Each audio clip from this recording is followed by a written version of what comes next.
Baxın qardaşlar, nə edirsiniz edin, amma namazı tərk etməyin.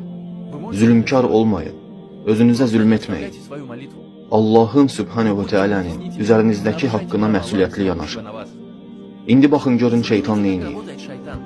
Yəqin eşitmisiniz də, deyirsən namaz qıl, deyir, yox qaqa, mən necə namaz qılım, mənim sevgilim var. Yox mən bara kluba gedirəm, necə namaz qılım. Görürsünüz şeytan necə işləyir. Baxın qardaşlar, spirtli içkilər içmək günahdır yoxsa yox? Günahdır, ay sağ ol. Bu bir günah. Bəs namaz qılmamaq necə? Ay sağ ol, o da günah.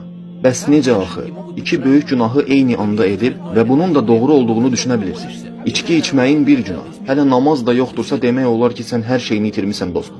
Yox qaqa, mən eşitmişəm ki, bu münafiqliyin əlamətidir. Bu axmaq fikirlər məni dəli eləyir kişi. Baxın qardaşlar, adam narkotik satır, yəni haram iş görür. Amma eyni zamanda da namaz qılır. Və namazdan uzaq olan dostları da gəlib nə deyirlər?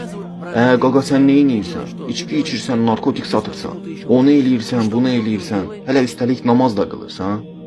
Bu qaqaşımız da götürür, eləmir tənbəllik, namazı tərk edir. Sö, əla. Bəlkə də adamın həyatında bir dənə gözəl əməli var idi, namazı, onu da tərk elədi. Subhanallah. Baxın qardaşlar, iki səhv eyni anda düz ola bilməz. Namazı qılmalısınız. Nə olur olsun, namazı qılmalısınız. Namaz səninlə Allah arasındadır və ona heç kəs qarışa bilməz. Deyir, mən eşitmişəm ki, içki içəndə 40 gün namaz qəbul olunmur. Doğrudur, olmur. Amma sən yenə də namazını qılmalısan. Yəni içəcəyin o içki sənin 40 gün ömründən namazsız qalmana səbəb olacaq. Dəyərmi? Allah Sübhanehu ve Teala buyurub, içkili ikən namaza yaxınlaşmayın. Ancaq nə vaxt ki ayıldınız, yaxşı ilə pisi ayıra bildiniz, dərhal namaza durun. Rəbbinizdən bağışlanma diləyin. İçkiyə görə namazı tərk etməyin. Namaza görə içkini tərk edin.